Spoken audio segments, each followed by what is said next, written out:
Okay, I'm going to call this plan commission meeting for September 9th, 2019 to order. Roll call, please. Chris Zellner. Here. Joe Zitzelberger. Here. Christine Runge. Brad Zeman. Here. Brian Malish. Chris Thomas. Here. Brian Wallace. Here. Okay, first item is minutes. Look for a motion. Motion to approve. Second. Motion by Brian, second by Brad. Any other comments? Call the question. All in favor, say aye. Aye. Opposed? Ayes have it. Any public comments for any items that are not on the agenda for this evening?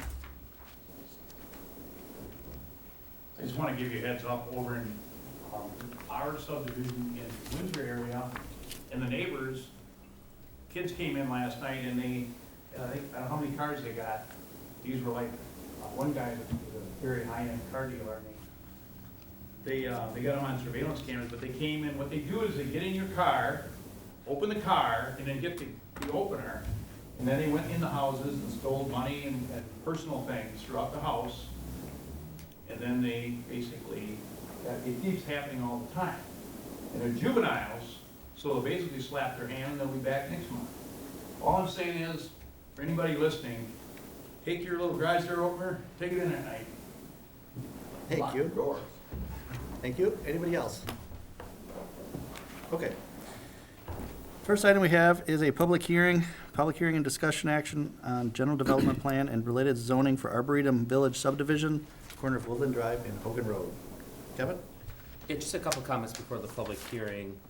There were a couple comments at the, probably public hearing last time or the time before, regarding some, what was different between the proposed lots in, from our standard zoning to what the PUD zoning was how they differ in terms of, from standard zoning to the PUD zoning.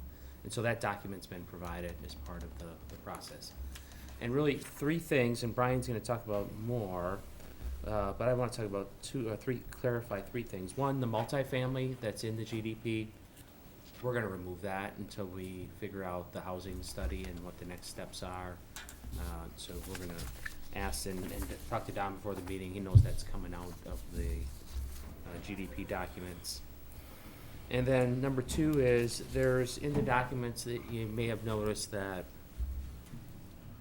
there's zoning things and there's declaration issues. We want to make sure that the village is only taking care of zoning issues and not declaration issues. So if there's a zoning issue, setback requirement, we want to make sure that we're enforcing those. If there's declaration issues, we don't want to be on the hook for any of those.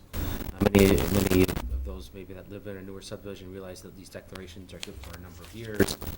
And you can't have swimming pools or fences got in here, you can't have sheds. We don't want to get in the business of regulating those. Those are declarations. Those are really the HOA or between the homeowners, not part of the zoning documents. And then the third one is there's a proposed fencing along Hogan Road, and I forgot to mention this to you, Don, so I hope I'm not catching you off guard here, but maybe I am. In my opinion, I think that the developer ought to build this fence so it's a uniform, so it all looks, proper, and that the homeowners association be responsible for maintaining. So I think there's a question of who's going to maintain this fence long term. Over in Southbridge, it's worked actually pretty well. There's some fencing along the Southbridge, and I think individualized homeowners have done the maintenance. But I don't want to rely on that. I'd really like the homeowners association to be responsible for maintaining that fence along Hogan. So with that, I don't know if Brian has anything more to add before the public hearing or after.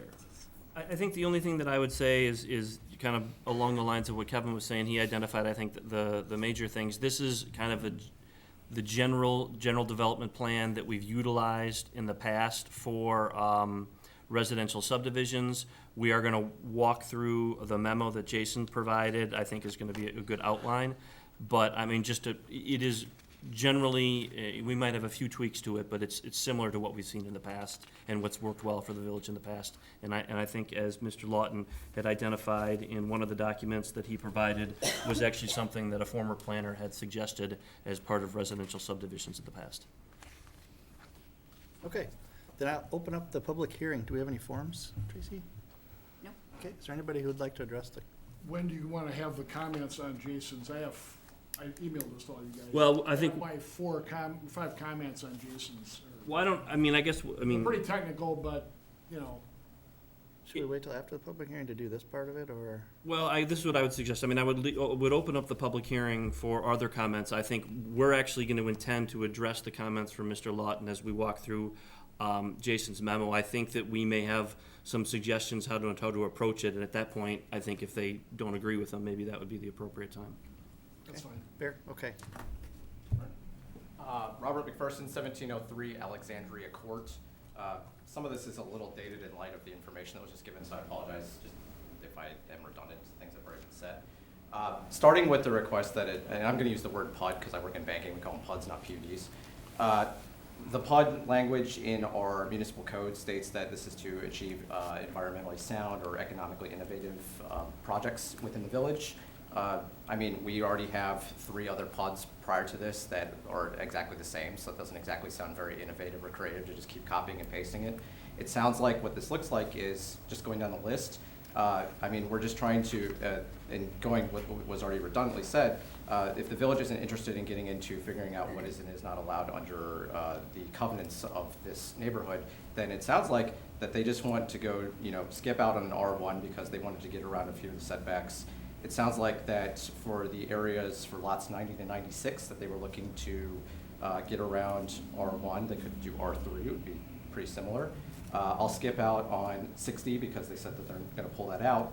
A little curious how an HOA can own a grave site. Seems a little bit strange.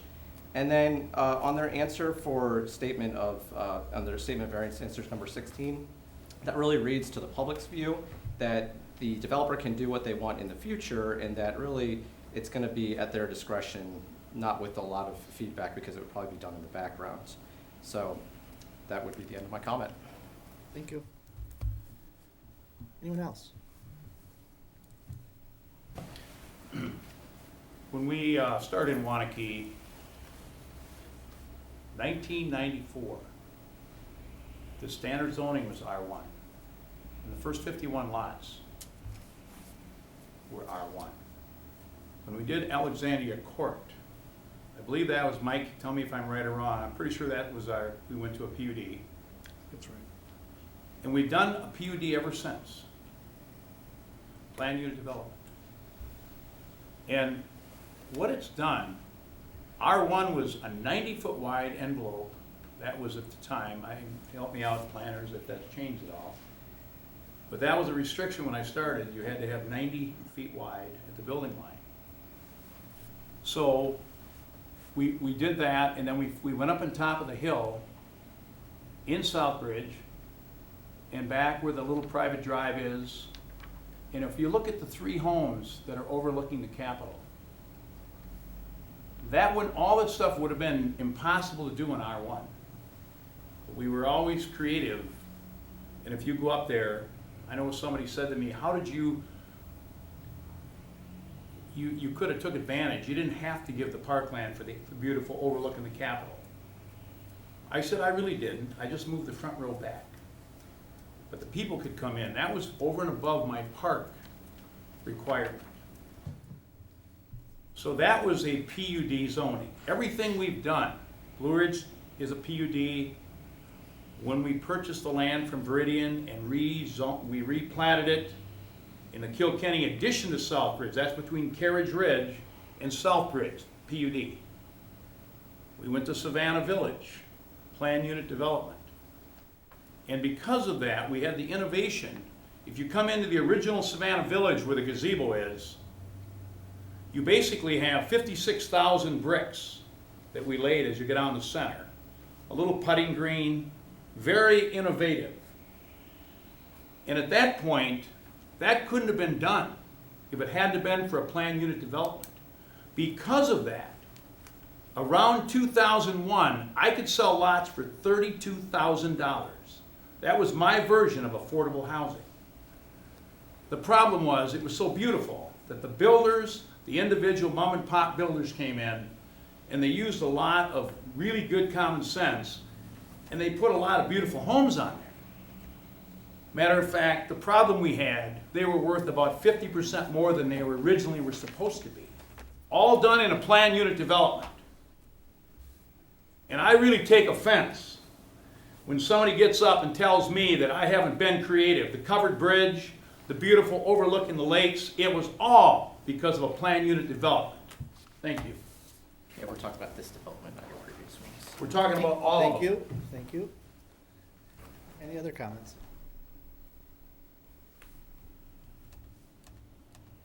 Hearing none, I will close the public hearing. Brian?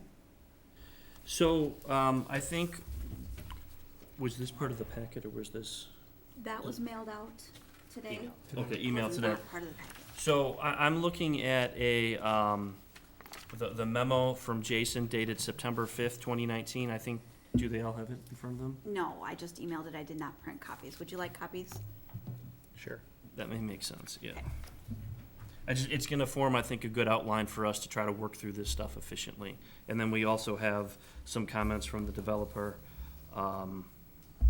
I guess before we get to that, I mean, we had per two public comments regarding the creation of a PUD for this development. I mean, I would tell you as the village attorney that you have discretion as to whether or not you want to create a PUD or not. I do believe that the code provisions and the statutes are written very broadly, and you do have the authority to recommend the creation of the PUD to the village board through effectively, if you make a recommendation to approve the general development plan.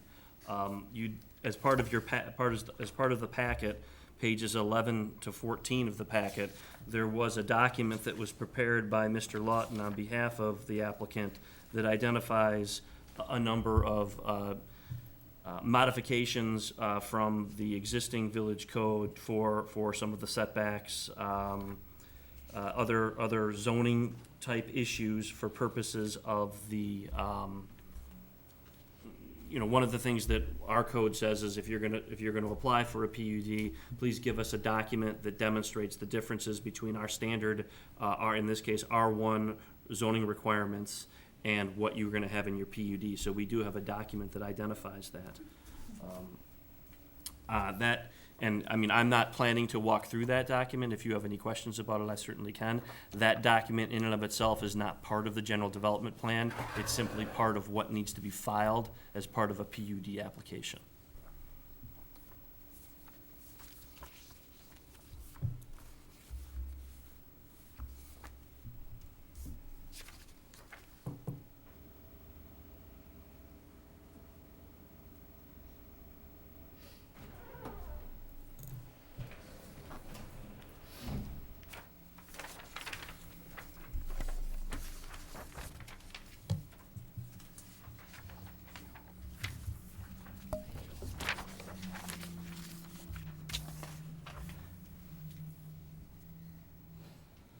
So if you look at Jason's memorandum, his recommendation is that you do recommend to the village board approval of the general development plan, subject to certain changes that he's identified for the documents.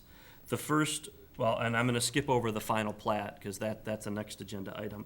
His first comments relate to the general development plan. So the GDP is pages 6 to 10 within your packet. And Jason has what I would call a couple of, just minor edits in his first bullet points. His third comment relates to section 5 of the general development plan. That's actually a section that Kevin had identified earlier as staff is recommending that we pull out of the general development plan as it relates to the multifamily lots. And as we've done with some developments recently, Kilkenny West, with the development, the PUD involving the Hy-Vee lot, we said at this time, until we have a better understanding of how to move forward with the housing study that you heard at your last Plan Commission meeting, we're not going to be approving any multifamily developments at this time. So that paragraph 5 would actually come out of the GDP. Jason's recommendation regarding the change to section 11, I think gets at the heart of one of the comments that Kevin made, and that is, if you look at the documents that are part of your packet, we have a general development plan that's pages 6 to 10 of your packet. We have another document that's entitled Declarations and Covenants. That's pages 18 to 41 of the packet. We have an exhibit to the declarations. Within the GDP itself and within the declarations, there are certain provisions that I would call purely zoning. And I think Jason's trying to get at those with his comments where he's talking about building height, setbacks, lot area, lot width, floor area. But then especially when you look at the covenants, there's a lot of information that gets in there on architectural standards and the internal operations of a homeowners association and the relationship between the developer and the homeowners association.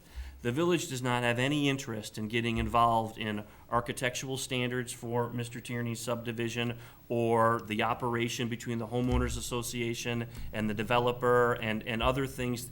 We're only interested in zoning. And so I think what Jason is getting at here is staff is going to be recommending approval of the GDP. The GDP is a zoning document. There's language in this in this paragraph 11 that says, where I think he wants to add language where he wants to clarify that only those portions of the architectural covenant, so that's the title for section 11, only those provisions of the architectural covenants that deal with these purely zoning issues are we really incorporating into the GDP. The stuff that does not deal with purely zoning issues, that's not our issue, that's a private issue. We don't want to incorporate those into the GDP. But then, as would typically be required for a zoning document, once you approve the zoning document, if you want to amend it, it would have to come back to the village. And, you know, I want to get, once I'm done talking about this, so I think there may be a way where if you agree with that concept, and if the developer agrees with that concept, we might be able to tweak Jason's comment, because I know he agrees with that concept, tweak it in a way to make that more clear. In other words, pure zoning issues, whether they're addressed in the GDP document itself or within the declarations, those we still need to have control over. The architectural standards, the relationship between the homeowners association and the developer, that's, you want to change that, you can go ahead and change it whenever you want to. So that's the bullet point, I think, for section 11. And so those were all of Jason's comments on the GDP. The only additional comment that I had related to the GDP document was I would just want to add language on page 4, section 15. So this is in the informational statement. This is departures from conventional zoning standards. So this is the document that is pages 11 to 14 in your packet that Mr. Lawton drafted. I just want to make clear that that's to everyone, this is not part of the GDP. And I don't think that they intend it to be a part of the GDP. The last thing I wanted to state about the GDP was not an amendment to the document in any way, shape, or form. It's more for discussion. There is what I believe to be good language in paragraph 16 of this document, the informational statement, talking about, you know, and I think we've talked about this before at this level of there are going to be certain homes that are going to be built, they're going to be relatively close to, for example, Octopi Brewing. And I think in order to protect the industrial park and the people who exist there now and may come in the future, we'd like to record something on that land, not a restriction, just a notice to say, hey, just to give you a heads up, there's some industrial uses or light industrial uses that are pretty close to your property. You know, understand that when you purchase this land and develop it and put a home on it. Now, there might be a lot of people who want that. You know, there might be a lot of people who say, I'd love to live 2 blocks away from Octopi Brewing Company. But I think the question for the Plan Commission is, how do you want to see that document, how do you want to see that recorded? There's language in the declarations that deals with that, and the declarations would be recorded on the land. I'm not sure how many people, when they buy land, actually go through and read the entire declarations before they purchase a lot. And so one other option is, would you like to see essentially a one-page document recorded on all of the land north of Quinn Drive that simply kind of, basically we cut and paste the language from paragraph 16 and require that. And that's not something that you would require as a zoning document. It's more of a village board decision as part of a development agreement, but since it was in the GDP, just wanted to raise it to get your thoughts on that. We'll just focus on the GDP for Yeah, a moment. yeah. My only comment on that, Brian, is on your comments on section 11. The concern we had is at the bottom of, I'm reading Jason's memo, the last part of that, which says that these things cannot be amended, canceled, modified, or waived without the consent of the village. I believe there may have been instances where Don, you know, he's not changing, obviously, building height, you know, maximums or anything like that, but there may be some of these things dealing with garages or landscaping or whatever, where maybe he has done some waivers, and I just wouldn't wanna, we've been very successful, you can go back to Kilkenny and, Yeah. blah, blah, all the different plats we've done, and I think we've had a little bit of flexibility in there, and I'm just trying to avoid totally eliminating that, and that comes up again on, the next page. Yeah, On the and- covenants, so. And I think that, so Jason saw Mike's comments, and he acknowledged that, conceptually, he wants the zoning versus architectural standards. He said the list that he put in his memorandum, he's open to taking another look at it. And so I guess this is what I would identify, is I think we can take the time to try to work what Mike just set out between now and the village board meeting. Because, I don't think there are many issues related to the GDP. I think we largely support it, and there are very few changes.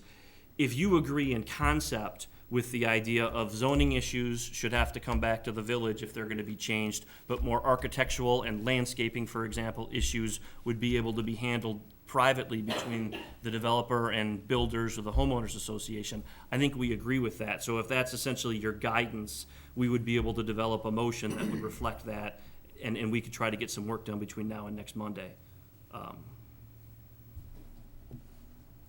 One other question, Brian, if you're gonna take out the zoning on lot 61, what would that stay as A1 or something? I think our thought process on that would be, it would stay with its existing zoning. At a village staff level, our belief is there's definitely the intent, then that lot would ultimately become part of this PUD. It's just not appropriate for it to become part of it right now for the reasons that Kevin had identified earlier. The one concern, and I know you've been through these things here in other communities, at some point you want to get it zoned into the multifamily category so that you don't sell a whole bunch of lots there and then find that people say, oh my God, that's gonna be multifamily. That's not in the village's interest either. No, To have I that agree. Sit there forever languishing in ag. So I just point that out. Yeah, and so one of the ways that we we had a similar issue for the GDP for Kilkenny West. And we had a lot that was going to be zoned multifamily for purposes of the PUD. We, in fact, as part of that zoning, we didn't take that lot out of the GDP, but we put a paragraph in there that I believe what happened was we zoned it to commercial as part of the PUD, but we also put a paragraph in there saying, look, we expect that this lot is in fact going to be zoned within the PUD in the future so that it can be used for multifamily purposes, I think for the reason that Mike identified. And so I do agree that we have an interest of being as upfront with people as possible on this, because you do want to avoid a situation in the future where somebody says, oh, wait, I didn't know that a multifamily lot was going to go there. I guess maybe some type of guidance to us on how you'd want to, we can take it out and we could do a notice to property owners similar to the one that I was talking about regarding the industrial uses that could be recorded on each lot to make everyone aware of the fact that even though it wasn't rezoned to PUD multifamily right now, there is the intent to do it in the future, and that's consistent with the comp plan. The other thing is we could try to come up with a way to deal with this GDP in a way that we dealt with the PUD for the Kilkenny West, where within the document itself, even though we don't rezone it to multifamily, we put language in there to try to put people on notice that that is in fact anticipated in the future.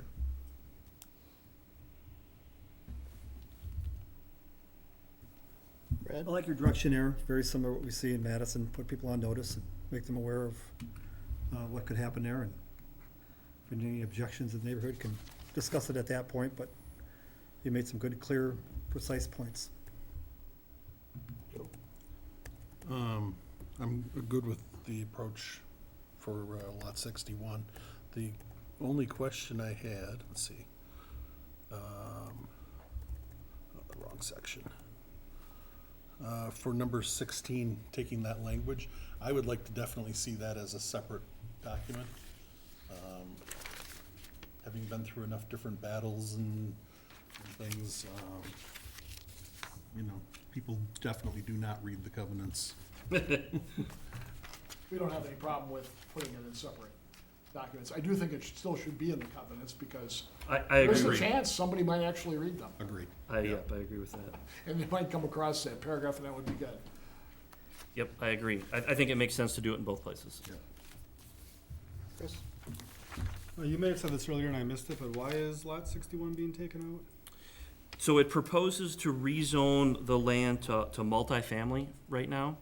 And so we actually have an ordinance that we're kind of reviewing as part of the housing study. And the ordinance says we're not gonna rezone land to R4, R5, or PUD, unless we confirm that a certain threshold has been met between single-family development and multifamily development. Have I generally stated that correctly? Generally, but it's actually at the Plan Commission's discretion. Okay. And then we've also told other developers, including Kilkenny West and the project where Hy-Vee is located, that we're gonna hold off on rezoning land to multifamily until we get this housing study done, and the Plan Commission and the Village Board can look at the housing study and say, okay, what does this mean for us?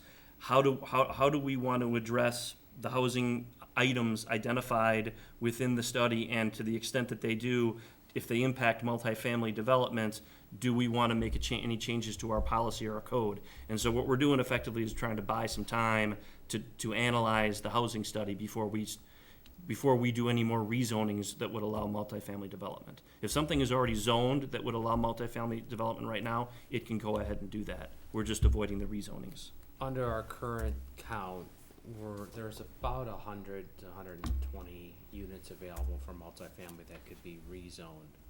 And we have a much higher number than that want to rezone if you count up this proposed development, within Crest Development, the other side of Q, the Kilkenny West. So there's hundreds more that wanna be multifamily than we have room for under the current ordinance.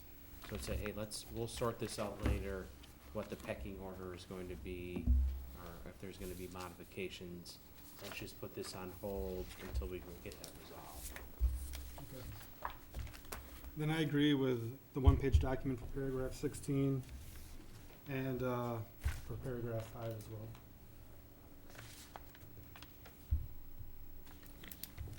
Brian? I'm good. Okay. I do have one question. Can you show the plans set up there, just the overview again?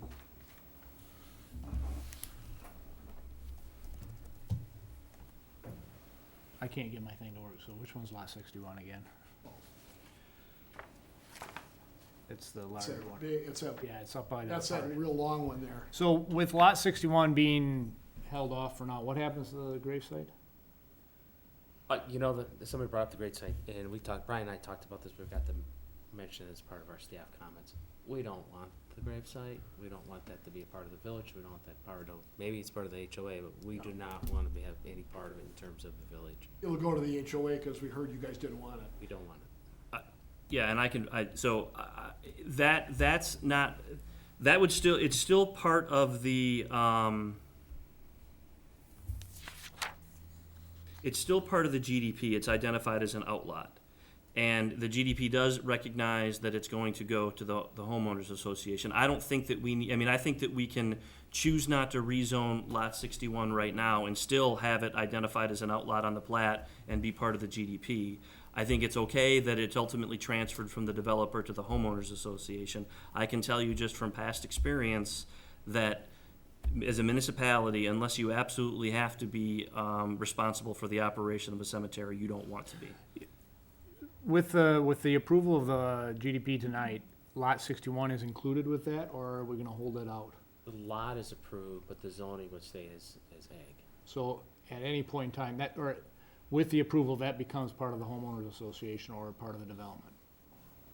That lot, no matter what the zoning is. Outlot 9 or 61? 61. 61, I don't think is I guess, it's not gonna be part of the GDP. It is gonna be approved as part of the plat.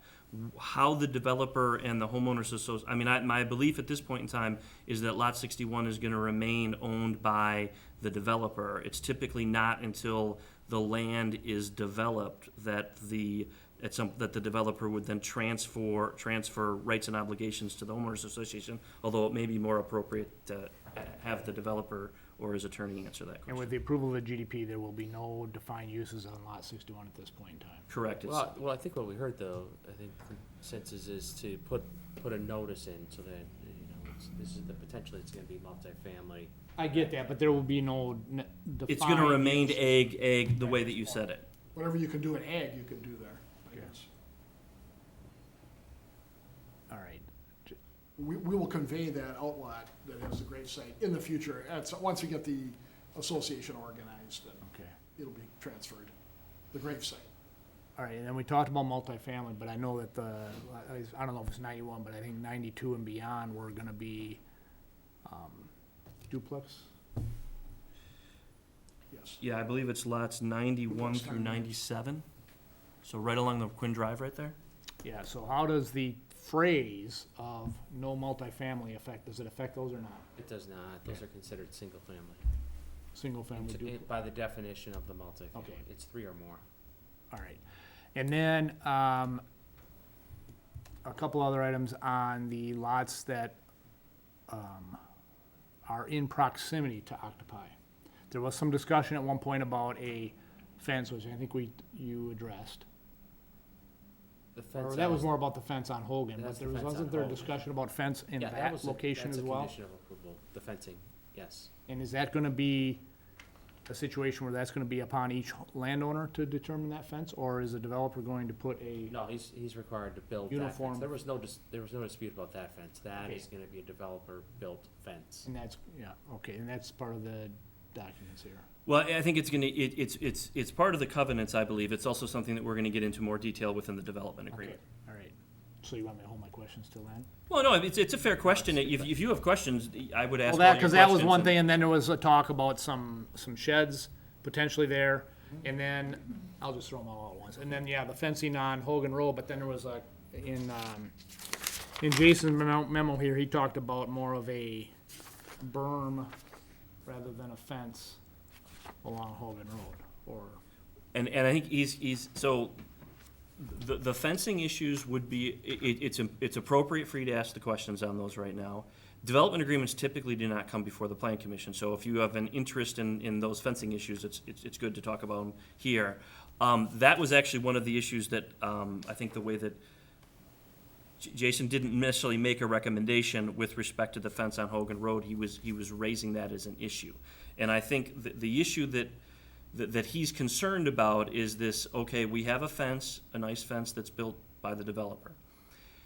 Maintenance becomes an issue because you have a fence that's gonna be straddling a number of lot lines, and so some owners may take very good care of the fence, other owners may not take good care of the fence, and I think this is why Kevin had mentioned at the beginning, it would be preferable, I think from our standpoint, if there's gonna be a fence, if it has to be maintained by the homeowners association as opposed by the individual lot owners. Is that accurate?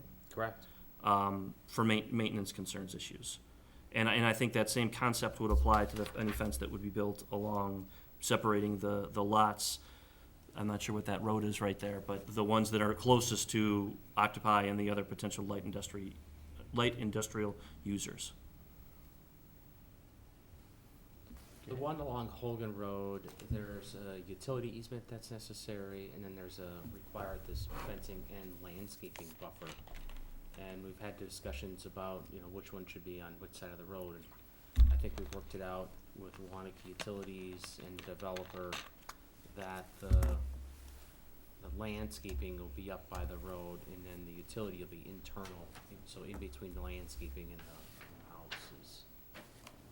okay, so right now there is just so I can visually understand this, so there is a path that runs along there, and it's offset from the back of curb by whatever it is, 4 or 5 feet, and there's a path. So everything is gonna be inside the path to the Inside by back? the house side? The house side? Yes, Yeah, correct. correct, yeah. Okay, and if there's a berm and a fence, where's the fence gonna be in relation to the berm? Because then it becomes more of a potential maintenance. If the berm is outside the fencing, then who's gonna maintain that?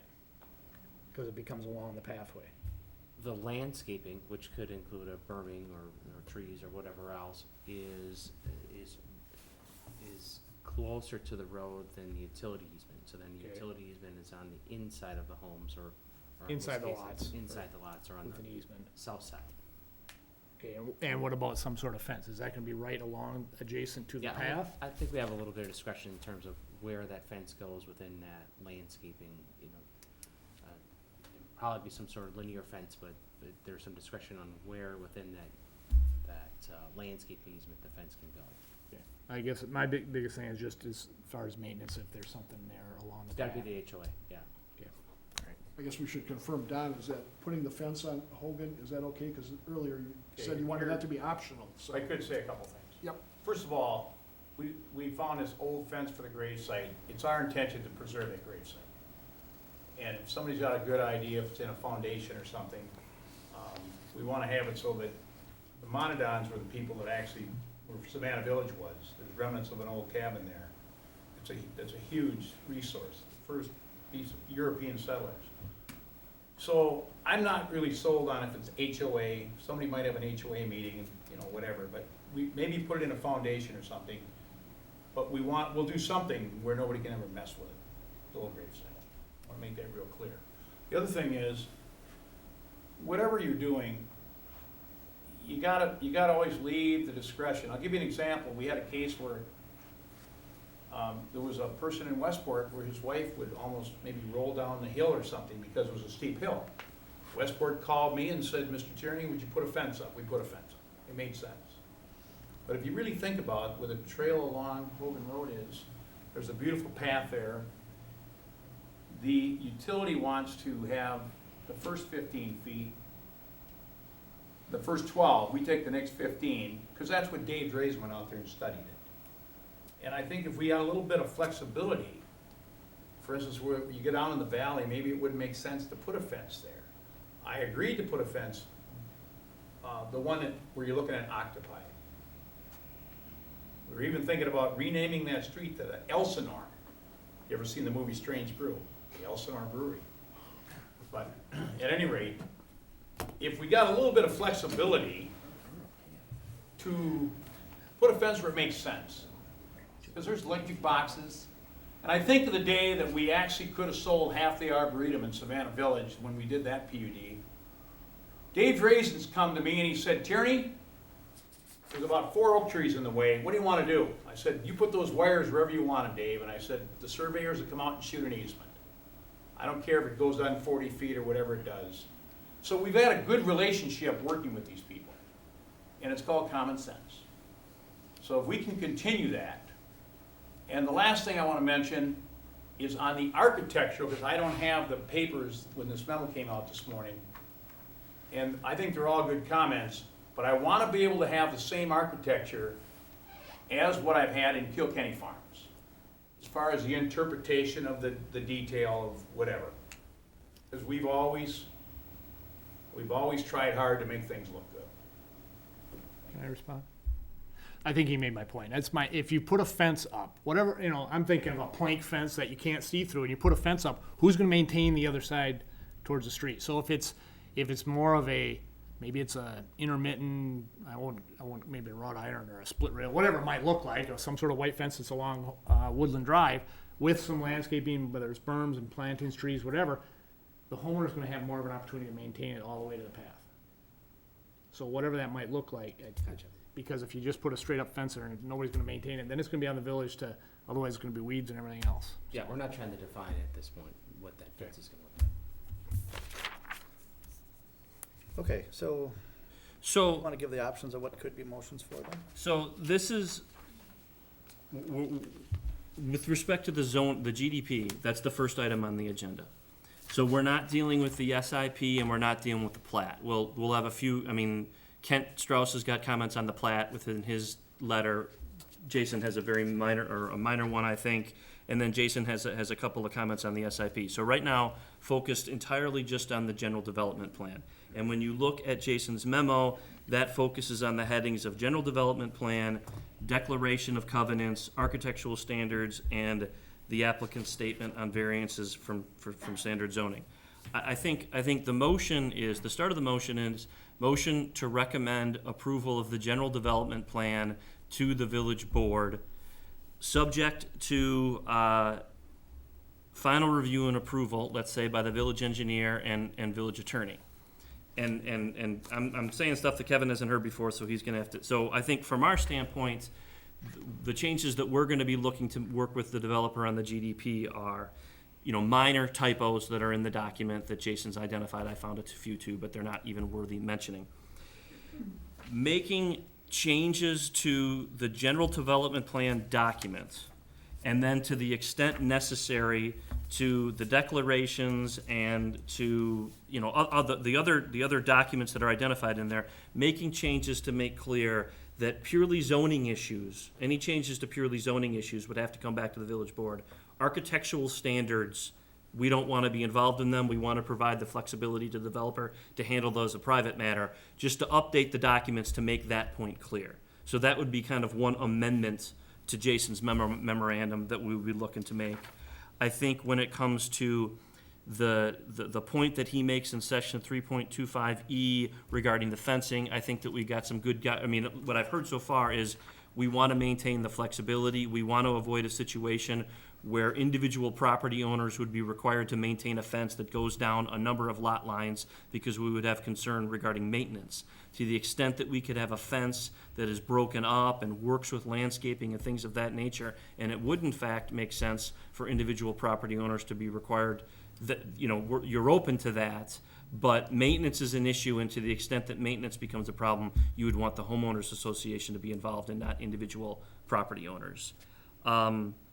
I think that those two caveats, and plus Lot 61 coming out of the GDP, cover essentially what we've been talking about during the discussion. Kevin, you agree? I'll agree. Yeah, Okay, I'm in. and so that's effectively the motion. Motion to recommend approval of the general development plan, subject to final review and approval by Kevin and me, with the understanding that those are the things we're gonna be looking at on changes to the GDP.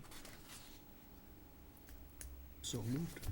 Yeah, we don't have to repeat that, do we? Motion by If you can capture that. Joe Zitzelberger. Tracy got all of it. What are you talking about? Motion by Joe Zitzelberger. Do we have a second? Second. Second by Brad Zima. Okay, I'm gonna call the question. All in favor, say aye. Aye. And I will be abstaining. Next item, under new business, discuss and take action on final plat and specific implementation plan for Arboretum Village subdivision, corner of Quinn Drive and Hogan Road. So in the packet is the final plat, and I think you've seen this, seen this a number of times. I think the only main issue at the staff level that we're still concerned about, that we're still working through, is the review of the stormwater plan. Our engineers, consultants, Mark Schubach over at Strand, has completed his initial review, and we provided comments to the developer, and then they replied back. We're still working through it, but they've submitted revised plans that appear to address all the comments that we identified. Our biggest concern was initially there was some stormwater ponds that were on lots, and they were providing easements on these lots. We've never allowed that before. We don't want to start now. So that was probably the biggest revision that they've revised and submitted. We just haven't fully completed our review yet, which will take place over the next week or so. So we would recommend approval conditionally that all, subject to all the comments be identified in the Strand letter be satisfied to the village engineer, just knowing that we're gonna try and satisfy all these before the village board actually takes final action. So that you're recommending approval subject to these conditions being satisfied, knowing that these conditions will have to be satisfied before the board takes final action on the final plat. Questions for Kevin? Or a motion?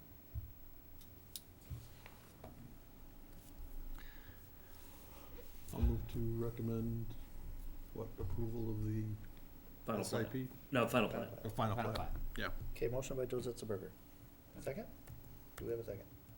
I'll second. Second by Brian Wallace. Okay, any other comments? Yeah, just one question, I can't see the bottom street there. Oh, wait, This is not working for me. That goes out to, Arboretum. this'll do. This'll-do Lane. That is going to be a through street, correct? Yes? And And I'm assuming that aligns with the driveway that's currently sitting out there.